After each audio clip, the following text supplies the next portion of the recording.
I am very chaotic.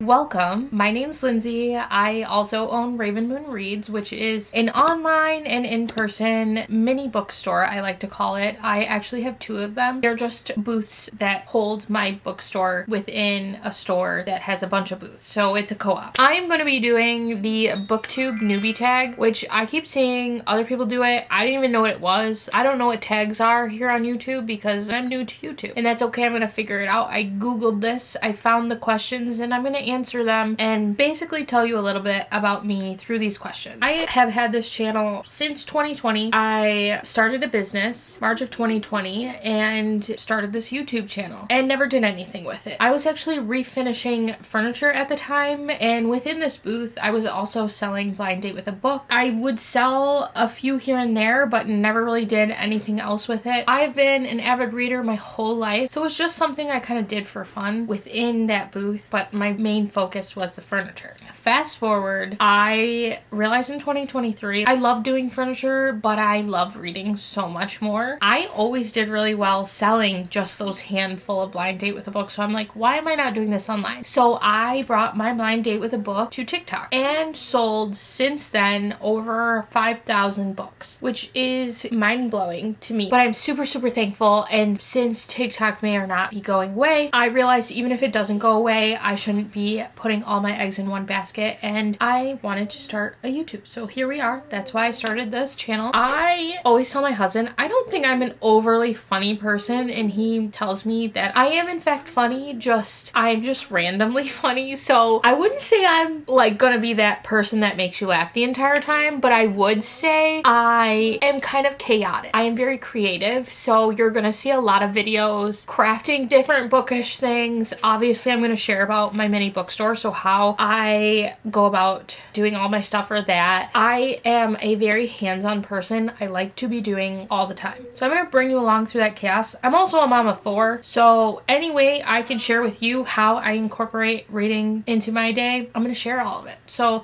I guess my unique and fun take on BookTube would be my creativeness and being chaotic. So if you're down for that, we'll be friends. I would say I'm really excited to still be able to see the community that I had over on TikTok here on YouTube. I want to still see all of your videos. I want you to still see my content because there's quite a few of you I've built such wonderful relationships with, and I would hate to lose you guys. So I'm super excited that I can come on here and still interact with all of you. When I was starting my bookstore, it was also very hard to find information, like how do you start something like this when you're just one person and not like this huge company. So I'd love to share more of that with others so they can find this info out a little easier and from someone who's already been through it. I'm not saying that I know what I'm doing, but I can share with you what I have done. I'm excited for that too. I would say that I had a pretty traumatic start to my life, I guess. I had a lot of traumatic experiences very young, and when I found reading during that time, it was very much a way for me to escape and to find a place to be where I felt safe. Like I said, I've been a reader my entire life.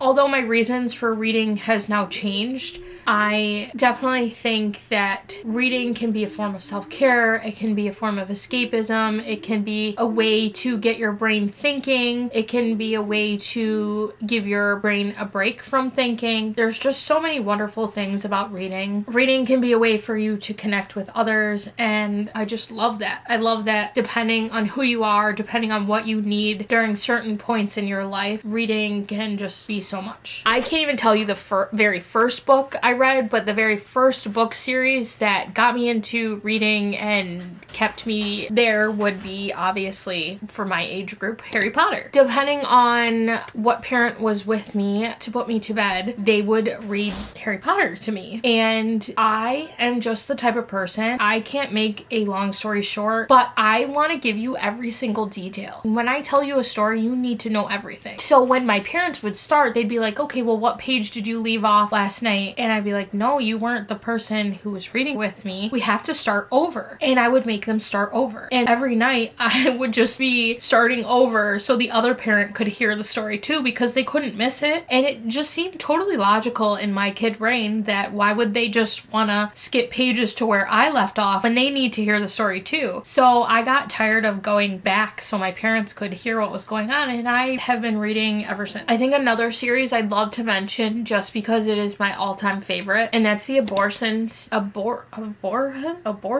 I don't remember how to say it, but it is the series by Garth Nix. Sabriel is the first book in the series. I read this in 7th grade. I loved it. I loved it. It was so good. It stuck with me. I have read it countless times since then. I actually reread Sabriel last year just to like have that nostalgic feeling again, and I definitely plan on continuing this year. It was so good. But that's another one that like I think if I ever was feeling like I kind of lost my want to read, not that I've really had that happen. Obviously I've had reading slumps, but I haven't really ever lost my want to read. If I did, I would read that series because it just was so good to me that I would read it just to like help me get that feeling again.